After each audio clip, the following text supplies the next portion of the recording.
తదుపరి ధనస్సు రాశి.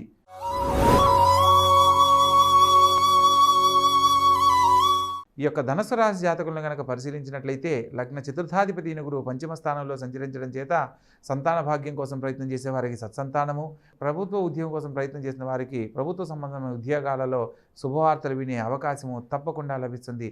వాక్ స్థానంలో శుక్రుడు మరియు కుజుడు సంచరిస్తున్న క్రమంలో ఈ వారం ఆర్థికంగా చాలా యోగమైన కాలంగా చెప్తున్నప్పటికీ వాక్ స్థానంలో కుజుడు కూడా సంచరిస్తున్న క్రమంలో ఖచ్చితంగా మాట్లాడి మీ యొక్క వ్యవహార ధోరణిని కనుక మార్చుకున్నట్లయితే అనేక రకాల ఆటంకాలకు కారణమవుతుంది అన్న సత్యాన్ని తెలుసుకోవాలి. తృతీయ స్థానంలో 4 గ్రహాలు సంచరించబోతున్నారు. శని, శుక్రుడు మరియు రవి, బుధులు మరియు చంద్రగ్రహ సంచారము 5వ గ్రహంగా చంద్రుడు కూడా వారం చివరిలో సంచరించబోతున్నాడు.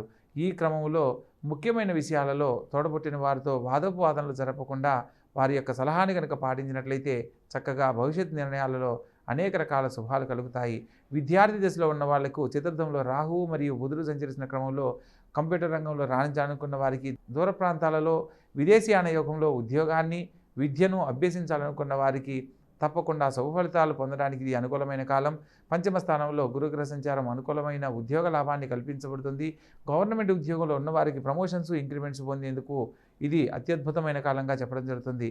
ప్రత్యేకంగా రాజ్యస్థానంలో కేతుగ్రహ సంచారం చేత నూతన గృహయోగం పొందుతారు. అదేవిధంగా గృహయోగానికి సంబంధించిన శుభవార్తలు వినే అవకాశం కలదు. వ్యయ స్థానంలో వారం ప్రారంభంలో చంద్రుడికి సంచరిస్తున్న క్రమంలో ముఖ్యమైన విషయాలలో ఆరోగ్య విషయంలో ఒకటి జాగ్రత్తలు పాటించాలి.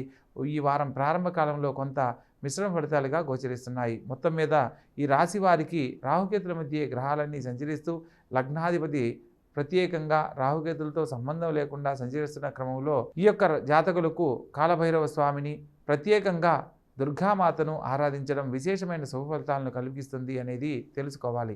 కాబట్టి ఓం దుమ్ దుర్గాయే నమః అనే మంత్రాన్ని ప్రతినిత్యము 18 సార్లు కనుక పఠించినట్లయితే అనేక రకాల శుభ ఫలితాలు పొందుతారు. ప్రత్యేకించి మహాశివరాత్రి పర్వదినాన ఉపవాస నియమాలను పాటిస్తూ ఓం నమఃశివాయ అని శివపంచాక్షరి మంత్రంతో ఆ యొక్క రోజునంతా కాలం గడపాలనేది తెలియజేస్తున్న ముఖ్య గమనిక. కాబట్టి చక్కగా ఆచరించి ఈశ్వరానుగ్రహంతో ఆనందకరమైన జీవితాన్ని పొందండి.